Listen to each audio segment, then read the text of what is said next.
mambo de la mañana y vamos a recibir con un fuerte aplauso, nuestro amigo y hermano Juan Ariel Jiménez. Ya lo habíamos anunciado temprano, miembro del comité político del PLD, economista, profesor de Harvard, una estrella en pocas palabras, pero sobre todo un hombre educado, cortés y un extraordinario ser humano. Juan Ariel Jiménez está con nosotros.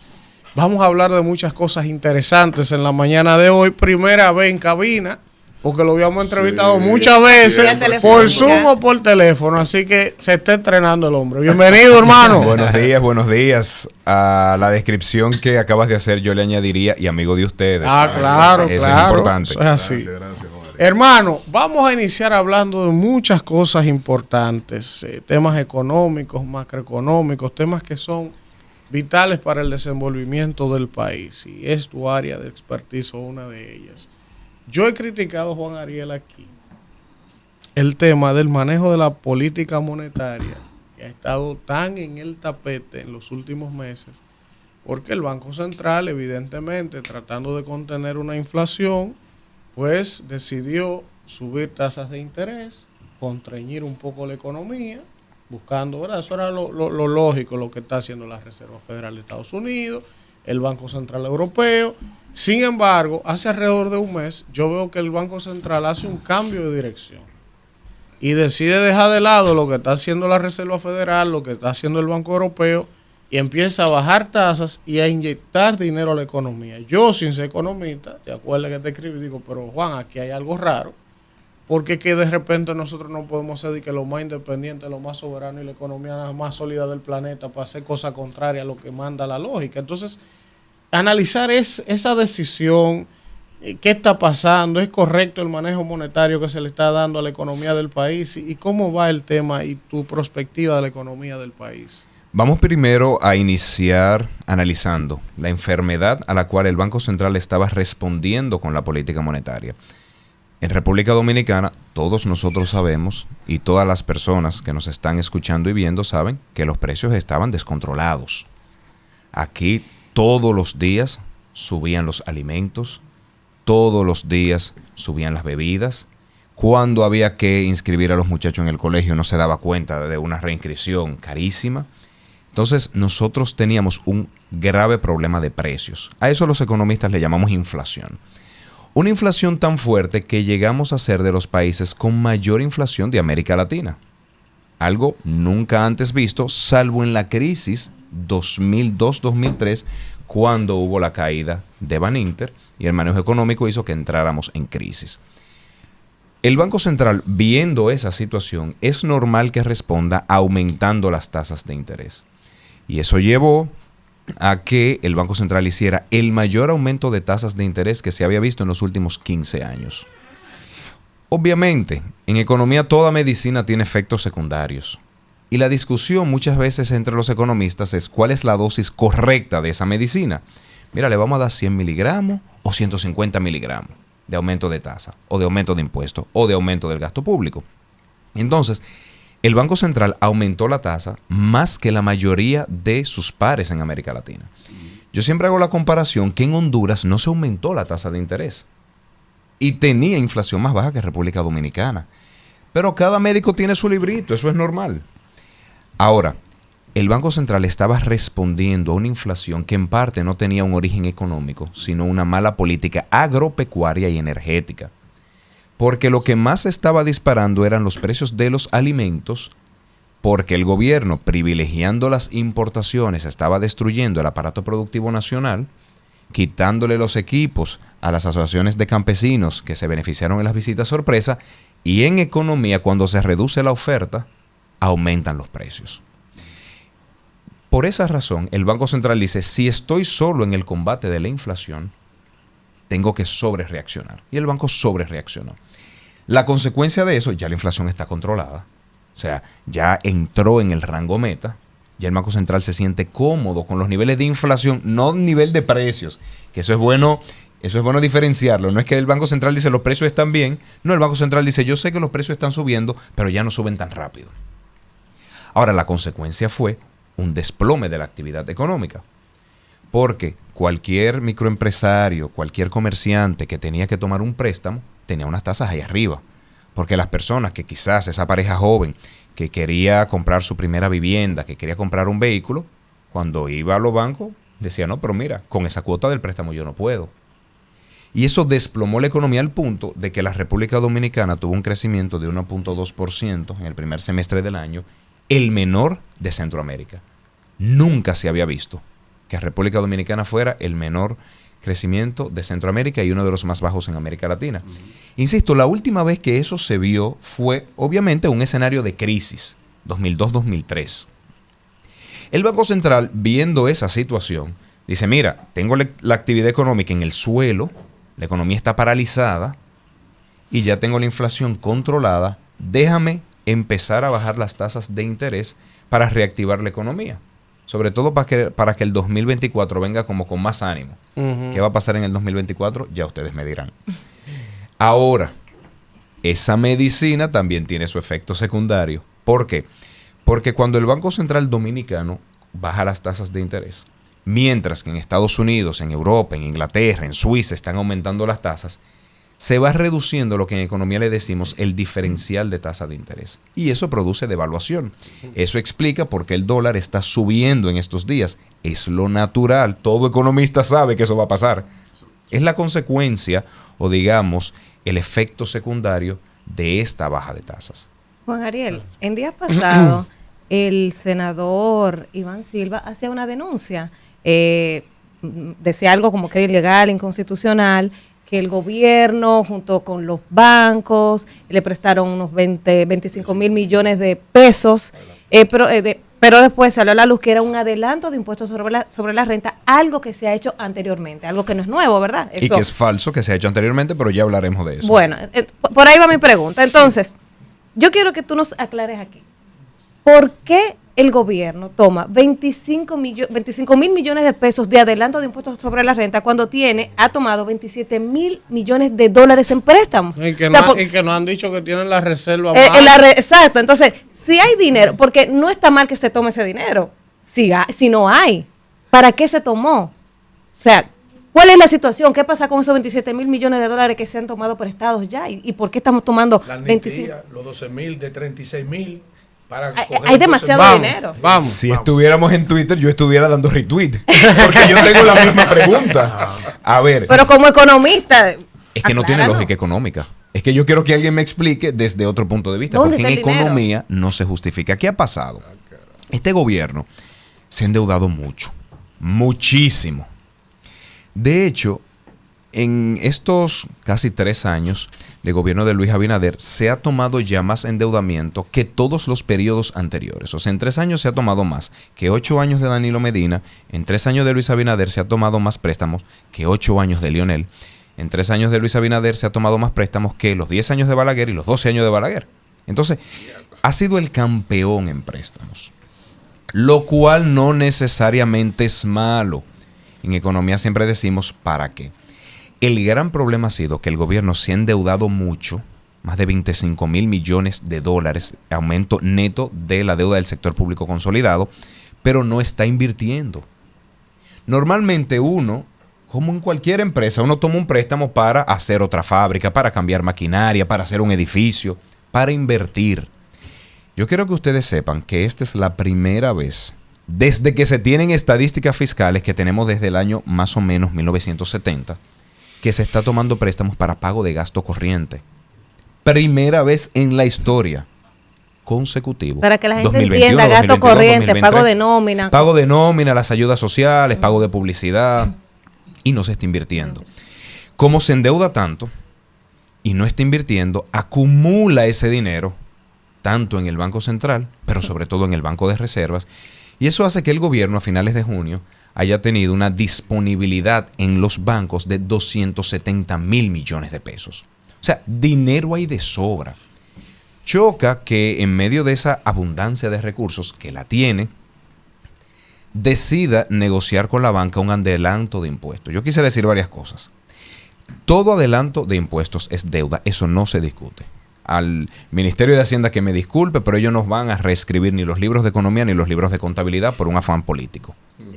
Todo adelanto de deuda, toda operación que implique una erogación de recursos a futuro o una disminución de ingresos a futuro es deuda.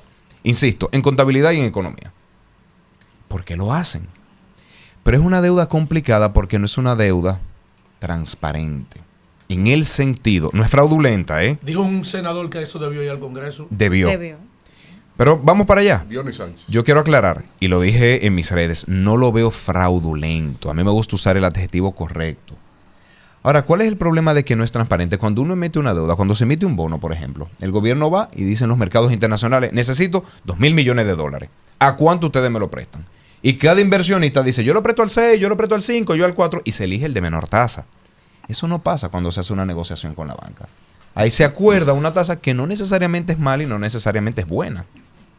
Ya entraríamos en juicios de valor. Pero como no hay una competencia por proveer esos recursos, entonces no es eficiente.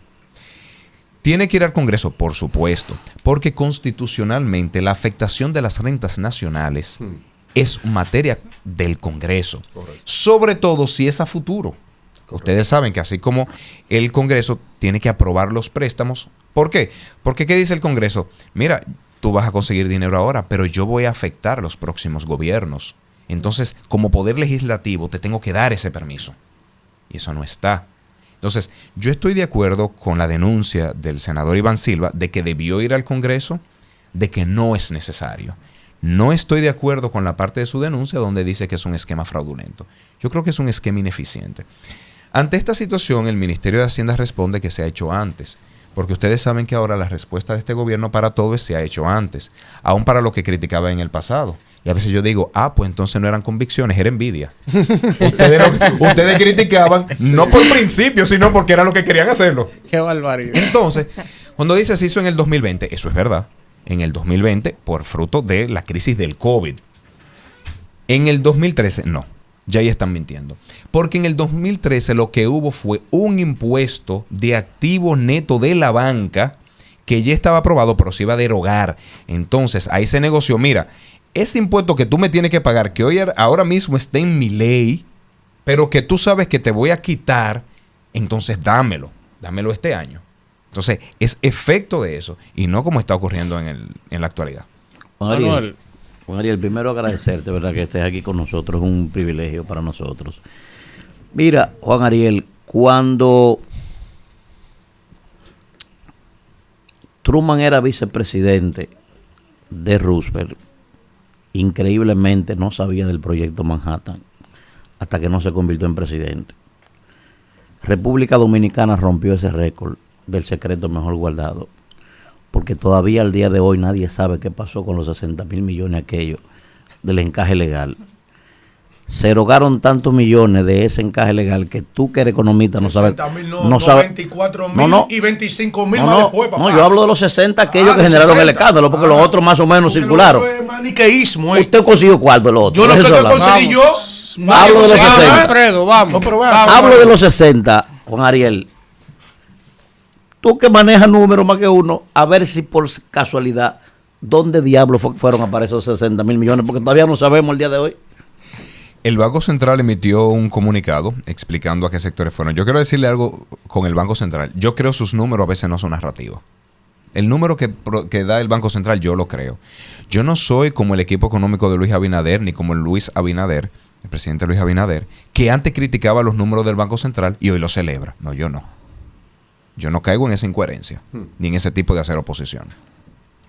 Todo número del Banco Central yo lo creo. A veces no estoy de acuerdo con la narrativa porque es una narrativa demasiado oficialista. Todo está bien, lo mejor del mundo. No, la narrativa no, los números sí. Y el Banco Central dijo, miren, estos sectores se han ido llevando el encaje legal. Claro, cuando dice eso, se ve micro, pequeña, mediana empresa y comercio. Entonces, cuando me junta todo, sí, ahí hay muchas cosas. Grandes empresas, sobre todo, se llevaron ese dinero y lo que estimo es que hubo mucho refinanciamiento. O sea que muchas empresas dijeron, mira, yo tengo un préstamo al 16, déjame tomar este nuevo préstamo ahora, lo tomo al 9, pago préstamo viejo, pero eso no dinamiza la actividad económica. Bueno, a ver, Sí, en el sentido de que si una empresa paga menos, se le disminuye la cantidad de recursos que tiene que pagarle a la banca, y esos recursos, digamos, nuevos disponibles, pues sí lo puede invertir, pero es muy poco. Por eso no vaya a los empleados. No, eso no va a los empleados. Absolutamente. Juan Ariel, y agregarle que en la práctica eso se da por llamada directa. Sí, Mira, claro, va a salir un dinero, un asunto, arranca para acá. O sea, absolutamente. Pero sí debo decir que contrario a ocasiones anteriores... Yo con mi préstamo 16. Usted es un boqueroso, maestro. Usted no sabe de eso. Es que en ocasiones... Ni a él lo llamaron. ¿Qué esperanza tengo? En ocasiones anteriores... ¿Cómo llegamos ahí? Esos recursos que facilitaba el Banco Central se diluía más. Más empresas, más personas, más familias. Menudeo. Alcanzaban esos recursos. Ahora, no bien salieron y ya los grandes... lo acapararon todo. Porque nunca llegaron a salir. Ellos no salieron del Banco Central. Entonces los 25,000 últimos tampoco. Sí, nadie porque lo vio. entonces tiraron 25. Cuando se armó el escándalo. Vaya Está, Víctor, Vamos. vamos. Se llama Robert el boroneo. Faltó el boroneo. Yo he querido hacer también un mapa situacional de las actuaciones, de las macro decisiones del Estado en materia económica. Exenciones de impuestos, adelanto de impuestos, emisión de deuda, renegociación de deuda, te sacan dinero por aquí, meten dinero por allá. Facturación electrónica. Pero no es nuevo.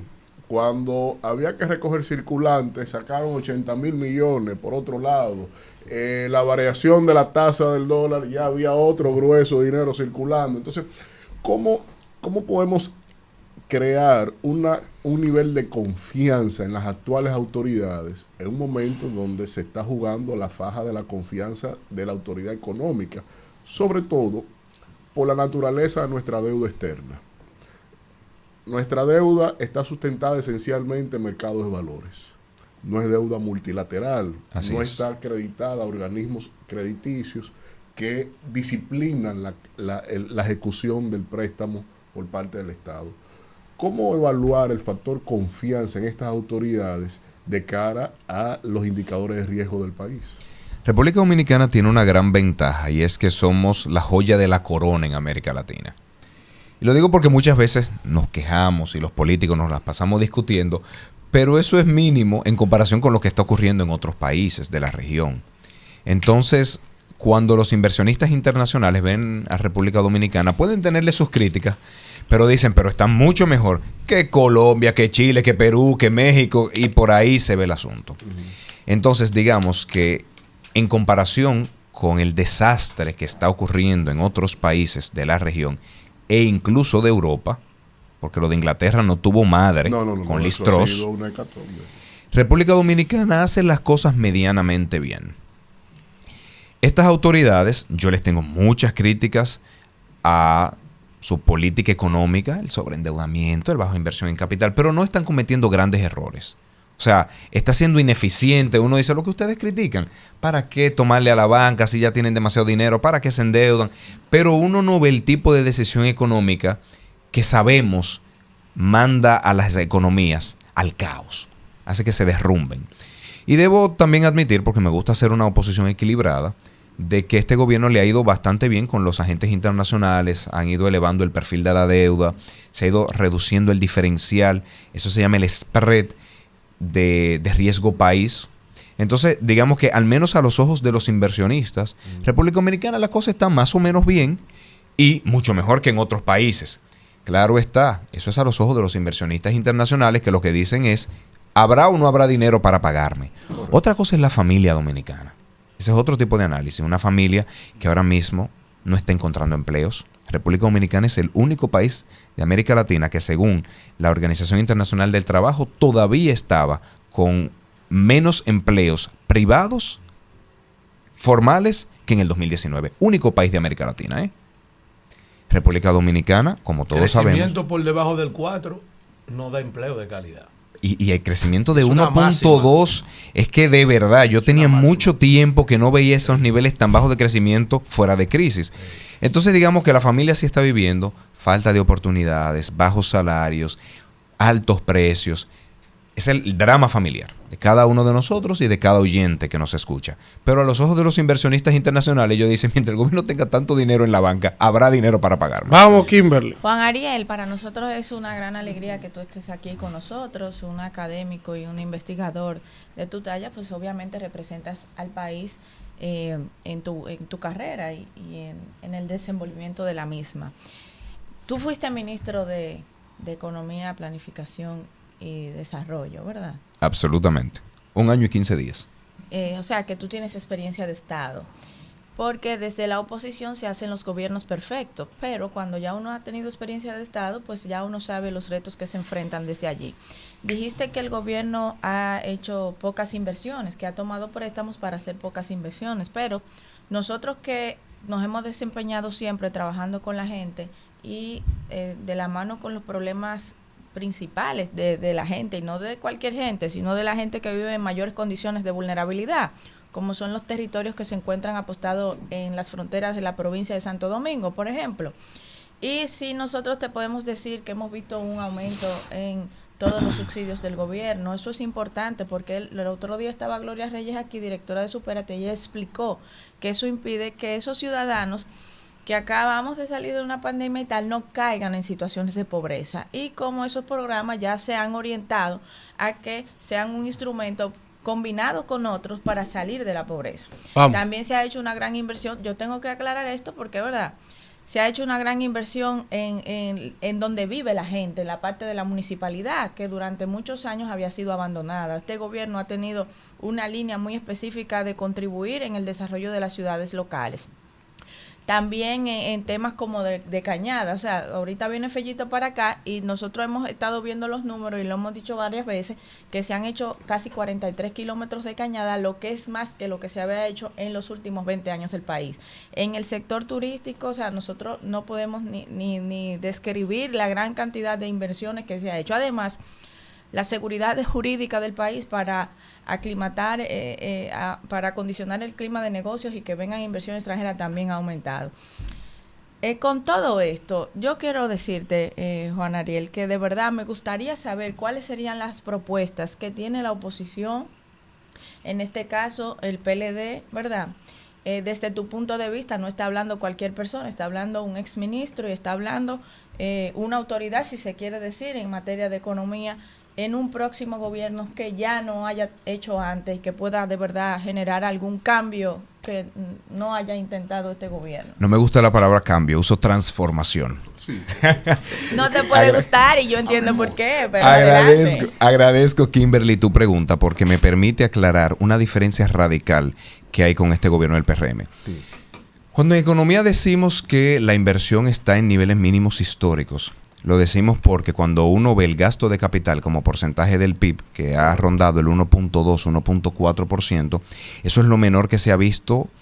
En 20 años. No, en mucho más de 20 años, en 40 años más o menos. 40. Sí.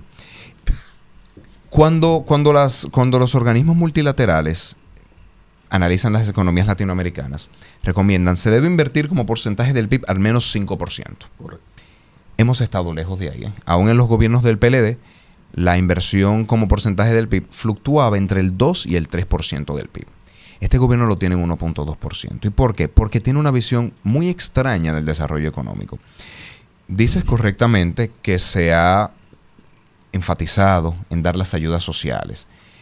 Y se ha enfatizado tanto que ahora se da para todo, la brisita de Navidad, para los padres, para las madres, para cada vez que vamos al colegio. Ahí tenemos una visión radicalmente distinta porque nosotros pensamos que el desarrollo económico no viene dado por ayuda a las personas, viene dado porque se les facilite a las personas conseguir un empleo y que su propia actividad económica les permita generar recursos. Los programas de ayuda social son buenos como transición. Es decir, mira, a lo que el crecimiento económico te impacta, genera empleos, que tú puedas mantenerte por ti mismo, déjame darte esta ayuda, pero no para siempre, no para que vivas de ello. Ciertos grupos vulnerables que no van a ser beneficiados con el crecimiento económico, las personas envejecientes, las personas con problemas de salud, personas con alguna discapacidad. Ahí sí pensamos que esas transferencias pueden ayudar, pero no podemos crear un estado donde a todo el mundo se le da pez y no se le enseña a pescar.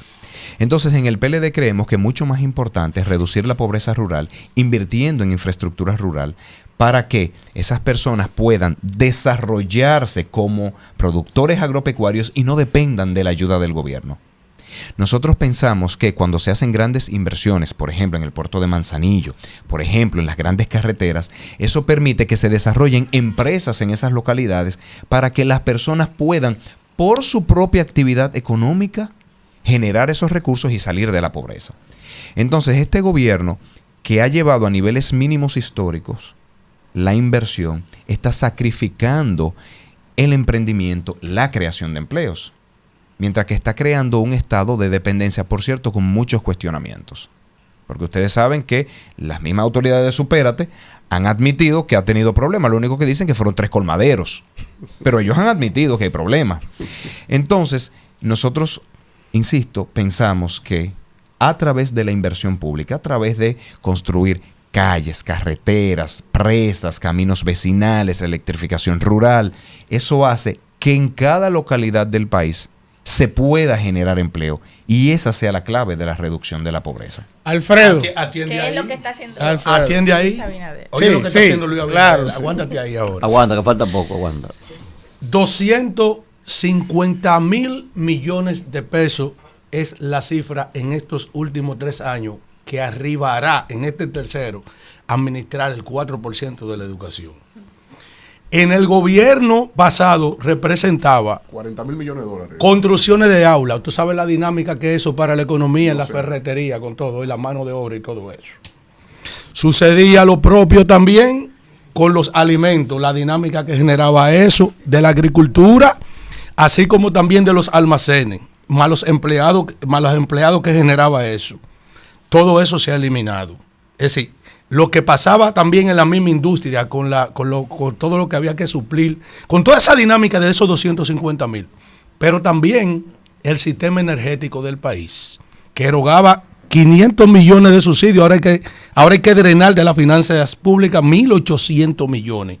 Y en la degradación total de todas las instalaciones del sistema eléctrico dominicano. Dile a este país cómo ha impactado todas esos 2 renglones que yo estoy poniendo, esos 2 renglones, en todo esto que está viviendo esta ralentización. Se puede decir que la economía de nosotros está ahora mismo, ¿cómo pudiéramos llamar? asfixiada. Sí. No. Recesión. Recesión, es una recesión económica. No estamos técnicamente en recesión. Exacto. Vamos. Los economistas somos muy delicados con la Explícame. palabra Vamos. y recesión. Y háblame de esos 2 sectores. Claro que ¿Cómo lo han acabado? Con mucho gusto. Ralentización, sí. Cuando en economía hablamos de recesión, Sí. quiere decir que se está cayendo la actividad económica y el crecimiento es negativo. No estamos en recesión. 2 trimestres, se dice. 2 trimestres consecutivos. Esa es como la regla general, pero en Estados Unidos a veces se da y se dice, no, pero no es recesión, porque el empleo está bueno. Pero bueno, no estamos ahí. La economía está ralentizada. O está rezagada. Sería la palabra correcta porque el crecimiento es bajo. Yo vuelvo a conectar con la pregunta anterior de Kimberly. Correctamente, en el pasado, en el gobierno pasado, se usaba el 4% de educación para construir escuelas. Y esa construcción de escuelas, que por cierto se sorteaban, permitía que en cada localidad del país se le esté comprando a las ferreterías, se le esté comprando a las fondas que venden alimentos. Entonces eso genera una actividad económica local. Ahora mismo, lamentablemente, el gobierno de Luis Abinader ni siquiera está terminando las escuelas que ya estaban en más de un 70% de ejecución, pero de forma milagrosa, el gobierno que no termina las escuelas en su país va a construir una refinería en Guyana. No sé cómo, pero ahora somos imperio multinacional de América Latina. Te quería preguntar por tu artículo de hoy. Voy para allá. Ahora, de todas formas, yo le tengo crítica a la política educativa del PLD. Yo insisto que tenemos que ser autocríticos. Muy bueno la construcción de escuelas porque eso permitió implementar la jornada extendida. Porque si en un mismo plantel antes había 2 y 3 tandas, no se puede implementar la jornada extendida. Hay que construir una escuela espejo, como se llamaba, mandar una tanda para allá y que ya cada tanda pueda entrar a sus 8 horas de clase. Pero hay que decirlo, descuidamos la política docente y la política de directores y la vinimos a tomar de forma muy bien, pero al final. Entonces hay que ser autocrítico. De todas formas, en el gobierno de Luis Abinader se ha estado socavando la base de la calidad educativa. Se ha querido y se ha logrado hasta cierto punto erosionar la política de formación de docentes de excelencia para volver al modelo de entre en todo. Por eso querían eliminar la normativa 0915. La prueba PAA y la... Claro que sí, porque lo que quieren es volver a que sea un negocio para las universidades privadas. Correcto. Por otro lado, se sustituyeron los directores regionales y distritales que ganaron un concurso, uno de los más rigurosos que se haya hecho en el país, incluso comparado con el sector privado, y se nombraron personas en posiciones políticas. Eso socava la calidad. Se ha descuidado todo el tema de formación de directores. Entonces, y entonces ahora la guerra es por los libros de texto, y digo yo, mira, eso no es una prioridad. Eso no transforma un sistema educativo. Pero bueno, al ministro no se le puede hablar de eso porque se molesta y se va. Y en cuanto a la electricidad, fue extremadamente importante la decisión del gobierno pasado de crear Punta Catalina. ¿Por qué? Porque eso viene a disciplinar el mercado. Porque los mercados pequeños como República Dominicana tienden a crear oligopolios. Pocas empresas dominan todo. Entonces a veces se necesita que el gobierno entre y diga, o se ponen en cintura o los pongo en cintura. Correcto. Porque si no los saco del mercado a bajo precio. Y eso hizo que incluso muchas empresas tuvieran que reconvertir sus plantas de fuel oil, que es carísimo, a gas natural. Sí. Ahora mismo la política energética de Luis Abinader se basa en dar contratos al privado a diestra y siniestra. PPA a 2 manos. Claro, entonces, en un discurso dijo que le íbamos a dar electricidad hasta Puerto Rico. Correcto. Y yo quiero que, si abrimos los micrófonos, la queja de todo el mundo es que se va demasiado la luz. Los apagones han vuelto a ser la norma, el día a día. Eso es algo que no se daba en el pasado. Juan Ariel, muchísimas gracias, hermano, por haber estado con nosotros. Se nos quedan temas. Permiso, sí, Víctor. Se nos quedan temas. Tú sabes que contigo siempre no es suficiente el tiempo. Claro, hay que hacer un programa especial con Juan Ariel, pero por razones de tiempo tenemos que agradecerte, Víctor, agradecerte y después se queja. Gracias, hermano. Vamos a la pausa y regresamos con más.